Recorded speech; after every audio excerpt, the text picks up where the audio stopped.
All right, it looks like we are recording. So, our third lesson for week 3 of distance learning is interactive art. So, art that's not art.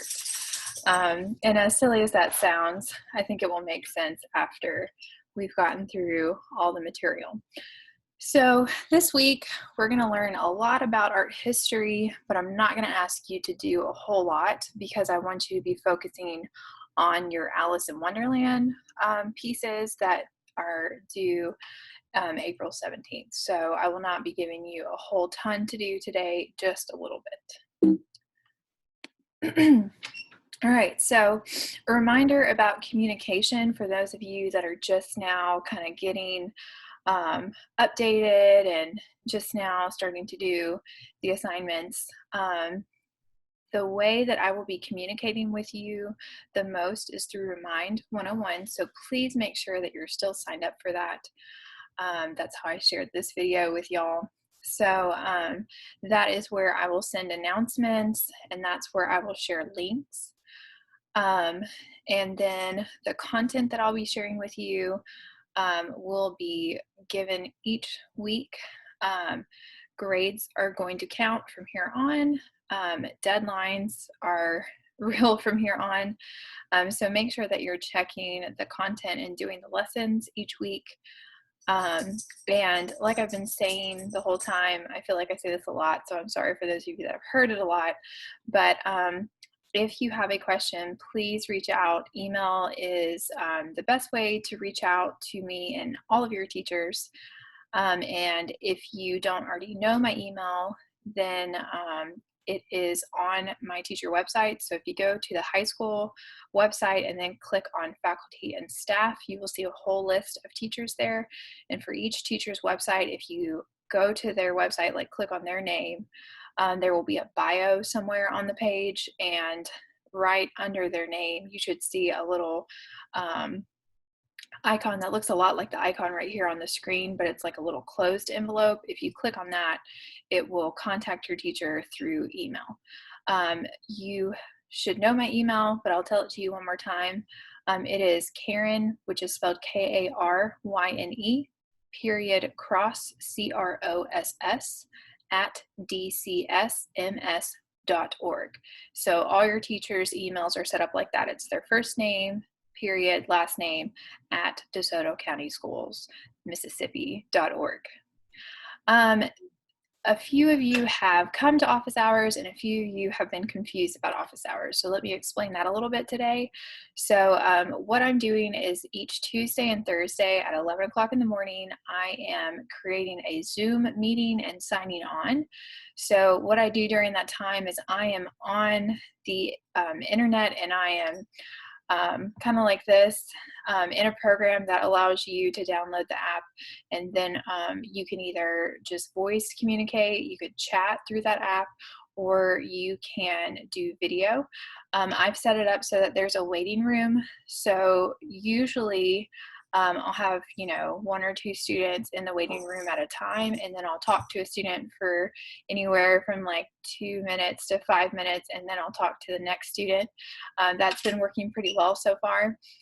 So up until this point, I have not done any live meetings with Art 2. I've mostly done recordings and then live office hours. So just like if I want to go see my boss, I go to him when he's in his office. We're doing that digitally through Zoom every Tuesday and Thursday at 11 a.m. I'm on usually until 1 p.m. And I send out a link through Remind to that Zoom meeting every single week.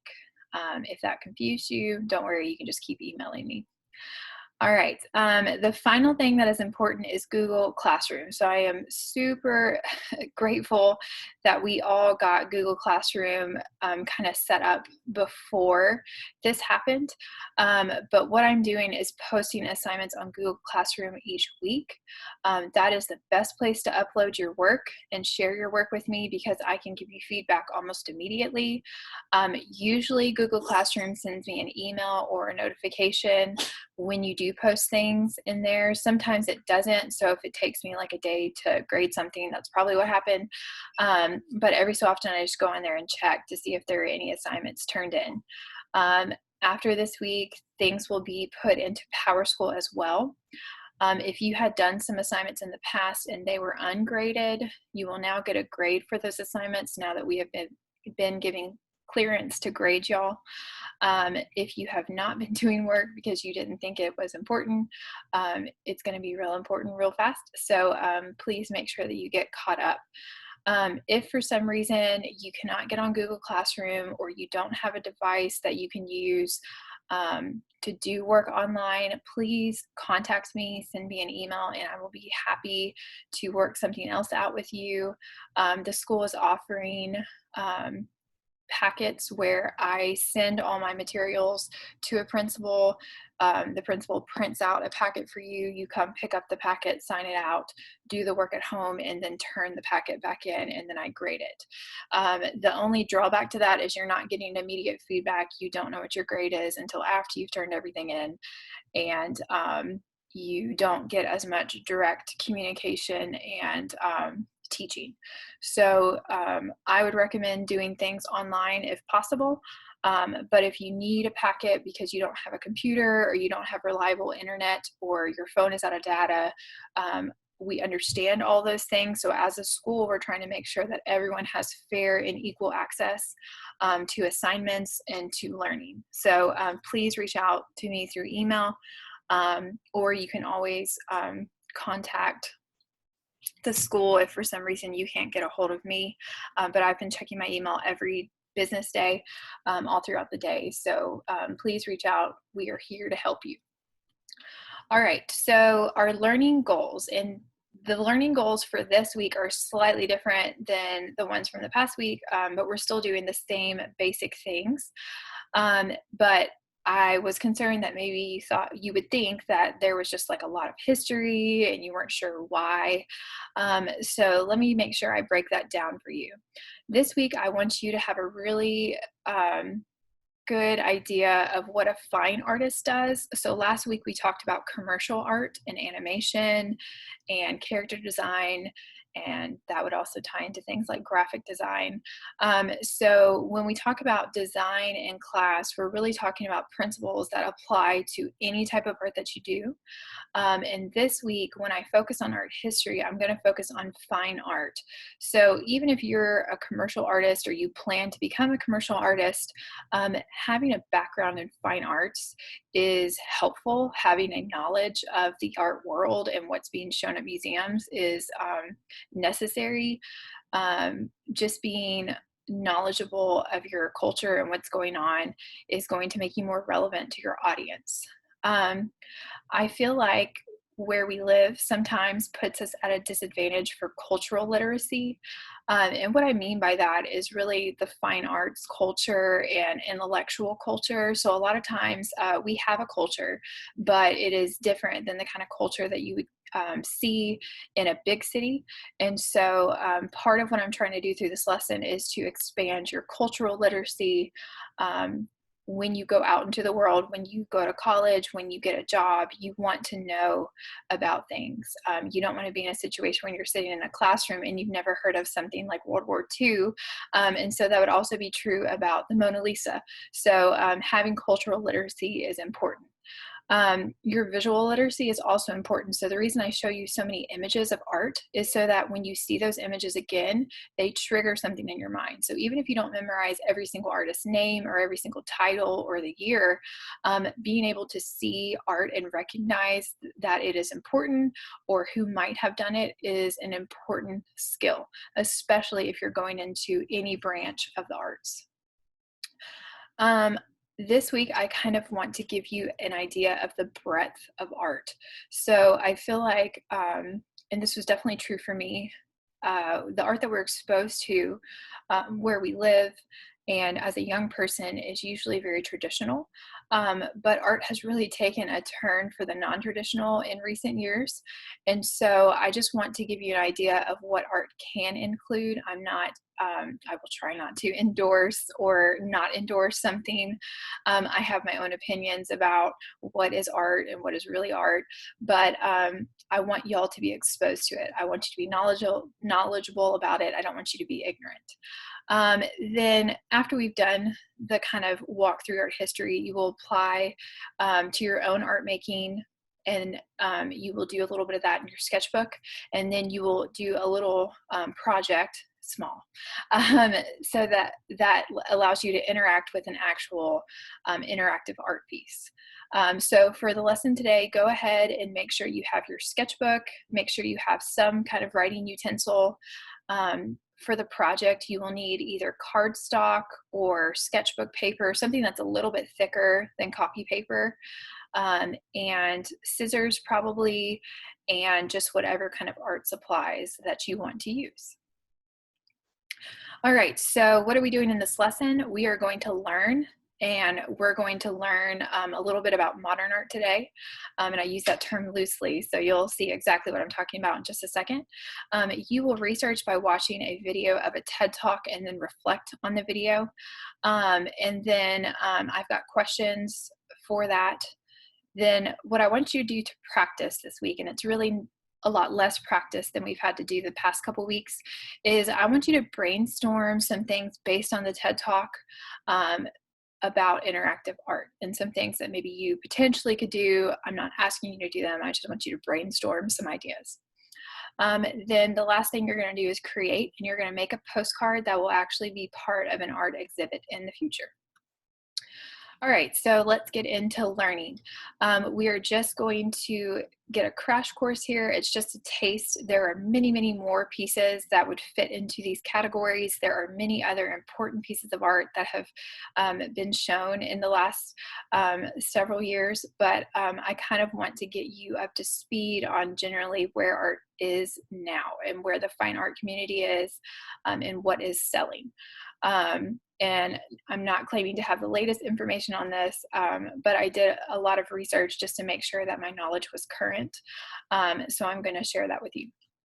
All right, so we're going to talk about the top 15 pieces that are art that's not art.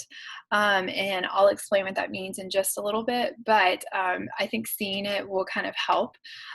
So as you look at these pieces, I want you to ask yourself, are they genius, are they gimmicks, or are they genius gimmicks? And so your opinion can kind of sway from one piece to another what you think it is. But basically, just know that the daguerreotype camera was invented, I believe, in 1839. And so for the next several years, up until this piece right here, artists struggled with how to make art and make a living when there was a camera that could take images a lot faster and a lot cheaper. So they say that the camera kind of brought art to the masses before it used to be something that only rich people could afford. Then several years later, so not completely 100 years later, but do the math for me real quick, like 80, 78, something like that years later, Marcel Duchamp did a piece that kind of revolutionized art. And so this is a piece that I have shown you in Art 1. All the other pieces should be different and fresh. But Duchamp is one of my favorite artists because he was so innovative. So he actually took a urinal, turned it, and signed it. He didn't even sign his name on it. And he put it in a museum and said, "This is art." And he did a lot of just really crazy things like that, just to show that like art was kind of in a state where it didn't matter as much anymore. He felt like the art world was ridiculous. And we're kind of separated from the art world down here in Mississippi, but like he's just commenting on like what sells in auctions and what's shown in museums and what is considered fine art, what is considered craft. And this was something that has been a debate really since this time up until today's time. So this is still really relevant to us today. The next piece that is important to know is the Treachery of Images. It's also called This Is Not a Pipe. I do show you this one in my other classes, but that says in French underneath, this is not a pipe. And so Marguerite is commenting on the fact that this is not an actual pipe. This is a painting of the pipe. It is realistic, so it is almost like treachery in that it makes you think that it's real. It says that it is a pipe, but it's actually not. So this was another really just influential piece of art just a few years later. So here we have something very non-traditional in the fountain. Whoops. But we have something much more traditional here in a painting, but the artist is being kind of tongue-in-cheek with the text that he puts underneath it. All right, so next we get into Jackson Pollock. So I know everyone has seen art like this before, but maybe you didn't know the name of the artist. So in 1949, Jackson Pollock showed number 1, which is one of his splatter paintings. And ever since then, like, people have been kind of like angry about splatter paint, and it's raised a lot of questions about art, but he was the first one to really sell and show this type of artwork. And as far as we know, he was like the first big name to make art like this. So he has done it. It was important, but now this is no longer where art is. All right, in 1953, Ellsworth Kelly made White Square. So this is a square that has been matted and framed, and that is the art. Rothko did some paintings like this I've shown you before. Albers did some paintings like this that I've shown you before. But this one kind of blows them all away because it's literally just a framed white square. But it's been done, it's been sold. So art has really moved past that now. All right, so not that much later, in 1961, one of the first interactive art installations actually gets shown. So this is when artists did something called happenings, where they would like schedule parties to do really odd things. Sometimes they would photograph it, sometimes they would video record it, sometimes they didn't. But the whole point of these different pieces was to expand the meaning of art. You have to think like this is in a time where people were learning about psychology, people were learning about how the brain worked, people had just experienced a lot of war and loss. And so art was kind of struggling to find itself. And so people were trying a lot of different things.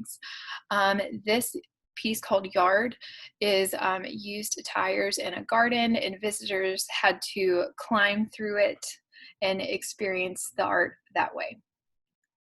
All right, in 1964, Andy Warhol showed Brillo Box. This is an important piece. It's called a ready-made. The first ready-made would be considered Duchamp's fountain would be considered the first ready-made, but this was probably the piece that really made ready-mades famous to the public. So it's literally just a box of Brillo pads. He didn't make this. He just took it and put it in a gallery. So this kind of opened up a door for other artists to do other things. This is another piece that is considered a ready-made. Now we jump forward quite a bit in time. This is by a really famous artist named Damien Hirst, and he took dead animals and encased them in formaldehyde and then gave them like really deep titles to make people think about death and things like that. So this would be kind of like the ready-made fast forwarded into the future, where he built some of the components of this, but like mainly it was about his idea or his concept. All right, in 92, this is one of the big interactive art exhibits. So this kind of takes the yard and puts it into a gallery. This was when the artist converted a gallery space into a kitchen, and he made people pad thai curry. And then after he was done doing that, that stayed in the museum for a while for people to go see. So that was his art. All right, this piece right here has been shown several times, so I wasn't exactly sure where to put it in the timeline. Apparently it was thought of in 1962. The first time it was shown was 69.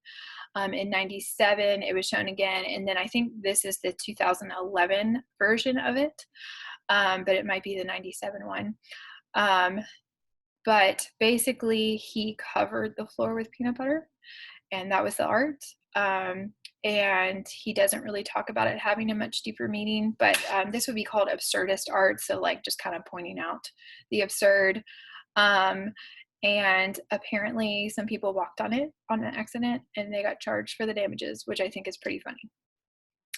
All right, then this is Just Like Drops in Time. So this was an art piece that involved viewers having to interact with smell. And so lycra was filled with various spices, and viewers were supposed to walk around the exhibit and find the different smells. And so this kind of shows a movement that artists make kind of towards involving other senses other than just sight.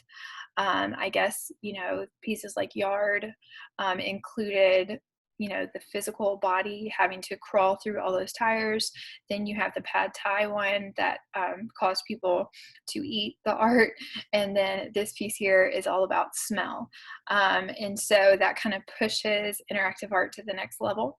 Then you have Test Site in 2006, and this one had deprivation tanks and slides, and this was installed in an exhibit, and this one just really kind of made a lot of people excited about art that had not been for a long time, so this was an important piece. Then in 2010, this artist, I don't know how to say their name, Ratajski, I think, made this piece and showed it in a gallery. And it says, if this is art, then what isn't? Kind of in response to the white square. And, it's a valid question based on the trajectory of art history at this point. Then you have this piece called In Orbit. So this is where artists start to get I don't know, super smart, because this artist obviously did not make and design all of this themselves. It was their idea, but they had to enlist like a core of engineers to help them to make sure that people were safe. So this really takes like interactive art and public sculpture to the next level. So this piece In Orbit really made a difference in interactive art in 2013. All right, then the same year you have The Event of a Thread by Anne Hamilton, and this was a sensorial, there we go, experience where people actually got to go into the gallery space. It was set up a lot like what you see here, and they would sit on swings, and when they used the swing, it would cause everything above them to kind of like flutter and move. And so it was an interactive experience. It was supposed to be very calming for the people that experienced it. So those two pieces were actually being shown in the same year and like really revolutionized the art world. And this would actually be like after I already got my art degree. So the cool thing is to see just how much art history has gone forward even since I've gotten my degree and started teaching. This is the last really important piece. I did some more research to see if there is anything newer that's like just really making headlines in the interactive art community, and really this is the last one. So this is a studio where there was a really large ball pit and people could go into the ball pit, and that was the art. This one made a lot of headlines. This was a big deal back in 2015, and really no one has innovated much since then. There's been some digital things, but nothing that's really like lasting, and nothing that's really exploring new ideas. All right, so what is interactive art? Let me move my icon. Okay, there we go.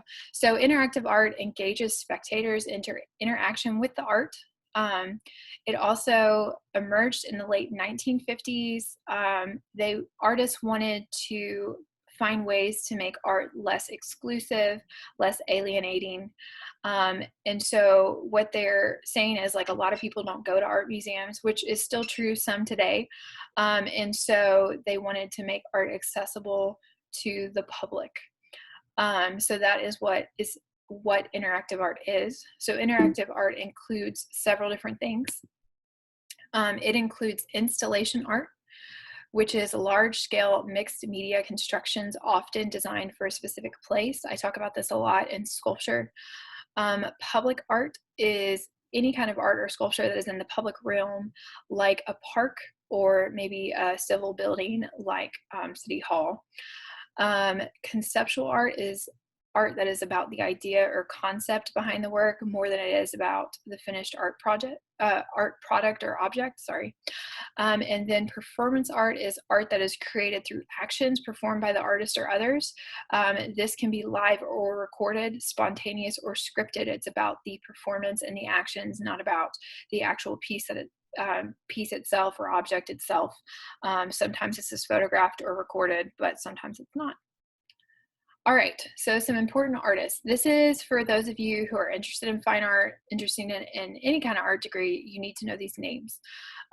So Sarah, I don't really know how to say her last name, but she is one that is in a lot of art galleries right now. She has made a lot of innovative pieces, and I feel like a lot of the art that's going on now is based off of her. You can actually find several videos of her work and her online.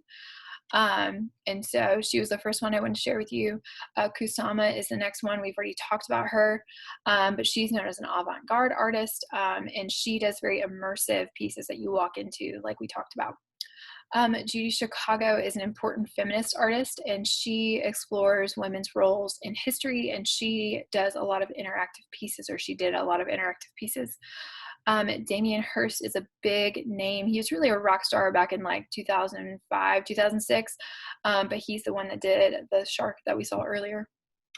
Then Kara Walker is an American artist, and she does these interactive projections, and she explores the idea of racism and the idea of just the South and different things in our history. And she has been making waves all over the art world for quite some years now. Then Anish Kapoor, he does large public sculptures for the most part, and they are for the public to interact with. So he is another name that you will hear a lot. All right, so if you don't remember any of those people, you need to remember the father of installation art. So this Belgian artist actually started the whole installation art movement, so he's very important. What he did is first he started making paintings by using non-traditional materials, which was crazy at the time. So he started using things like eggshells and mussels in his paintings. Then later on, he started making decors, is what he called them. But they were installations. They were these large pieces that would incorporate not only his paintings, but also objects that he had found, and he would kind of arrange them and ask people to kind of walk into the space. And so he was a big deal. And he died in 1976. His retrospective was not until 2016, but he is now recognized as the father of installation art. All right, the next two artists that I want you to know are Christo and Aweiwei. So Christo is actually a husband and wife team. So Christo is the man's name, Jean-Claude is his wife. And for many years, it was just known as Christo's artwork. But then later on, he started, I guess, giving credit to his wife, or the art community started giving credit to his wife as well. But they worked together as a team. And I will show you what their artwork looks like in just a minute. But the gates in New York City, those are his, a few other things like that. And then Aweiwei is one of those people, like, you will hear about him. He's important. He is making art today. Both of these people are making art today. Jean-Claude has died, but Christo is still working. Aweiwei is a very outspoken activist. He is about social engagement. He has a lot of controversy surrounding him, but he's very important in the art world. He wants political change. That's the goal of most of his pieces.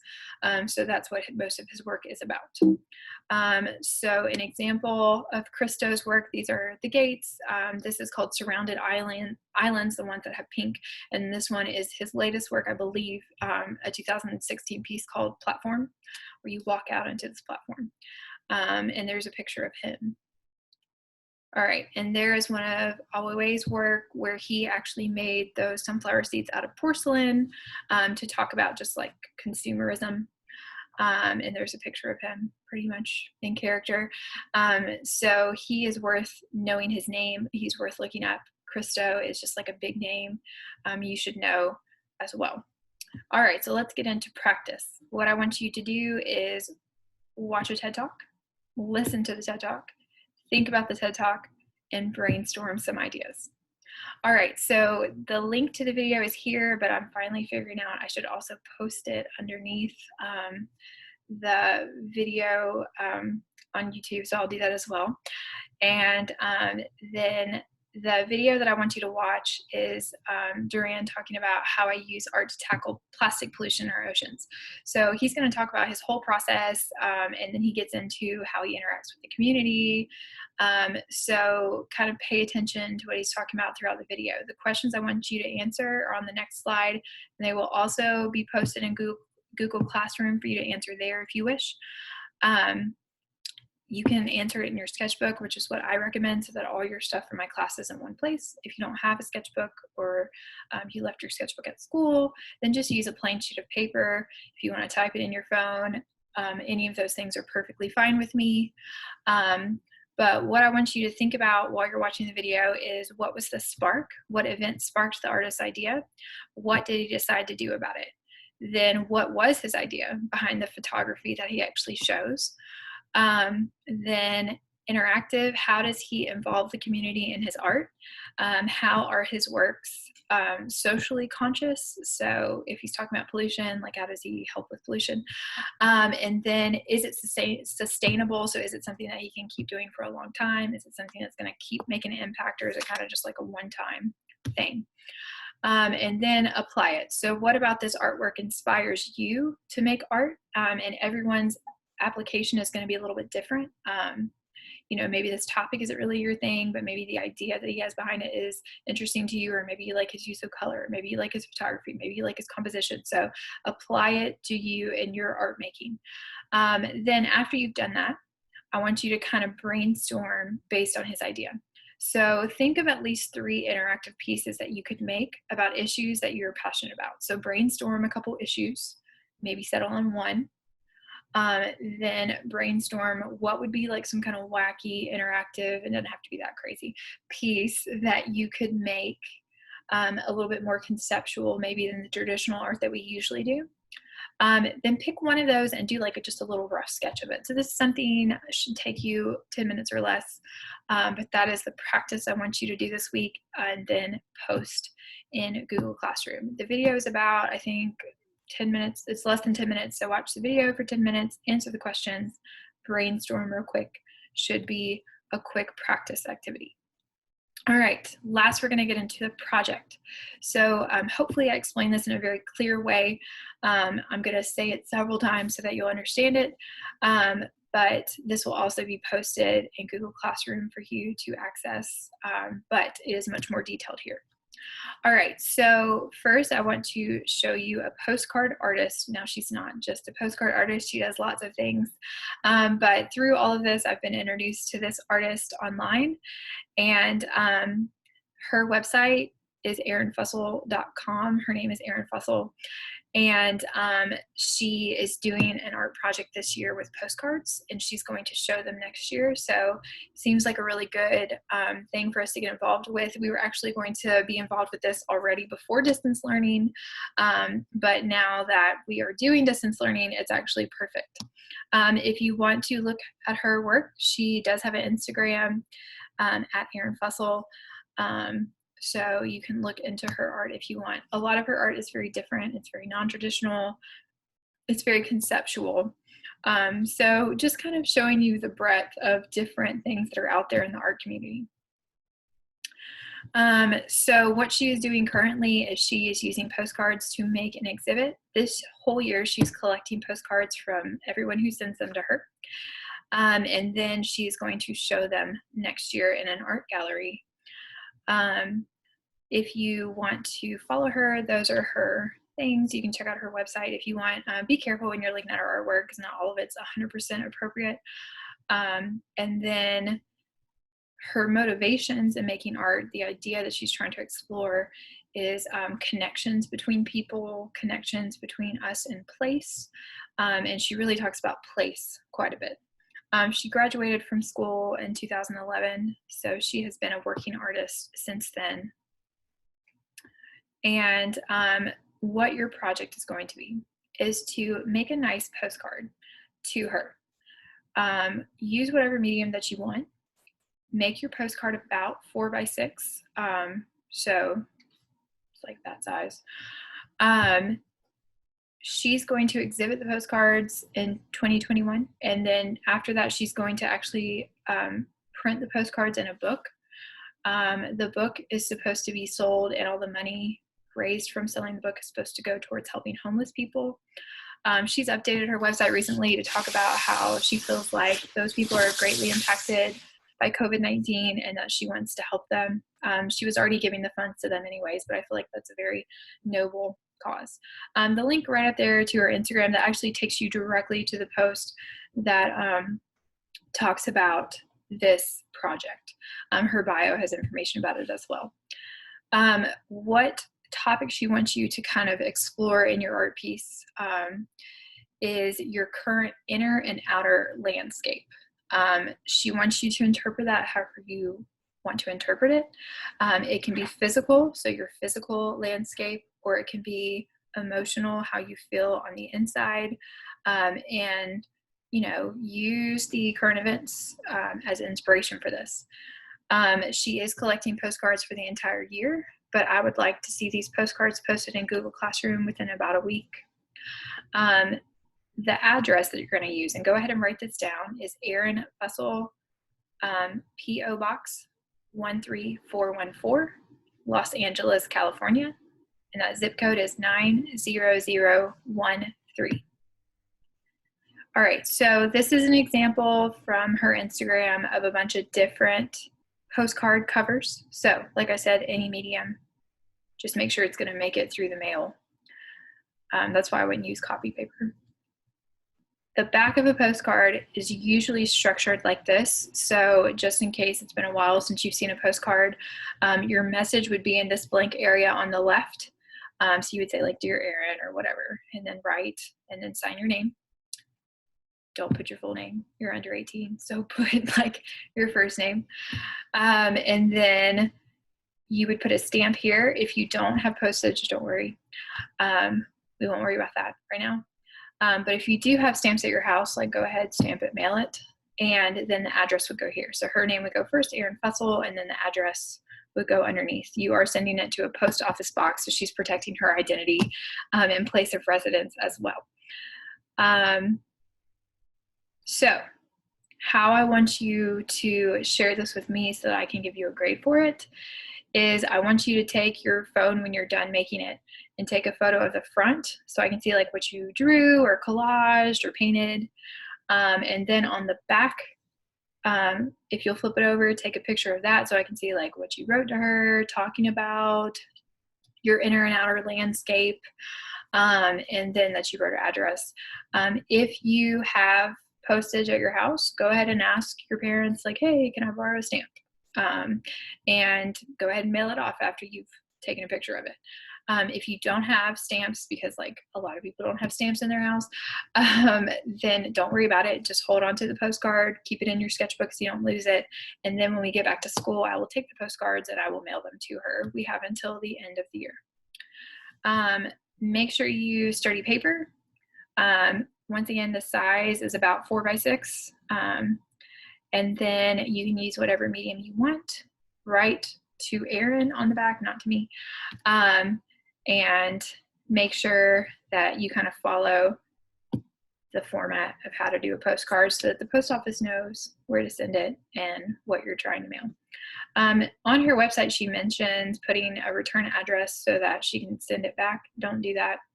You're a minor, so don't put your return address. That's none of her business. But she did say like she would redact it from the public and stuff like that, but still, I'm not super comfortable with that, so don't put a return address. Postcards traditionally don't have those anyways. Just mail it to her, put your first name, that's it. All right, one more time, just to make sure you're clear. If you are good and you feel like you understand everything that's going on, you can stop the video now. But if you're still confused, listen. So what I want you to do for your project is you're going to design a postcard that describes your inner and outer landscape, however you want to design that. It can be about where you live. It can be about current events. It can be about your feelings. It can be about anything. It's very vague on purpose. On the back, write a note to Erin about what you made art about, what you're thinking, what you're feeling. Once again, kind of vague, so that you can say whatever you want to her. Just be nice. Then take a picture of both sides of your postcard. So I know that you did the front and that you did the back. Then post it on Google Classroom, and that is what I will give you a project grade for. So a very easy project grade. If you have stamps, mail it. Ask a parent first. If you do not have stamps, just save it until we go back to school. I will mail it for you with my stamps. Please make sure you take a picture before you stick it in the mailbox, or you will have to make another postcard for me. Postage is 35 cents right now for a postcard. Do not go to the post office to get a stamp. So if you don't have a stamp, just keep it, and I will mail it for you when we get back to school. All right, so just to kind of make sure that we are all on track, please remember to work in your visual journal and sketchbook each week. At the end of the semester, I will ask to see your visual journal. If we are back in school, very easy. If something else happens, we'll do it digitally, but that will still be our final. We will have another assessment just to kind of make sure that what we learned while we were away is sticking, but we will still do the visual journal as part of our final grade. I will also have you post some of your sketches. I'm leaving that pretty open. I'm not giving you like certain things you have to draw. So just make sure you're doing sketches so that you have some to post later on in the semester. Please use materials and resources that you have at home. So don't make a special trip. Don't go out and buy things. I mean, if you want to ask your parents to get you some art supplies, that's fine. But do not feel like you have to get anything special or do anything special. Please make sure that you are communicating. So turning in assignments, posting on Google Classroom, emailing, responding to Remind, joining Zoom, all those things count as communication. But if I'm not hearing from you at all, I really can't help you much. So please reach out. Check Google Classroom for assignments. I'm posting those each week. I'm sending you remind messages to tell you that things are on Google Classroom, but if you check it every day, you're going to have a better idea of what's going on. When you go into Google Classroom, if you click on the classwork tab, things are organized a little bit easier than if you're just looking at the stream. So for some of you that are struggling, that might help you. And then if you have any other questions, please do not hesitate to email me. Thank you so much and have a great day.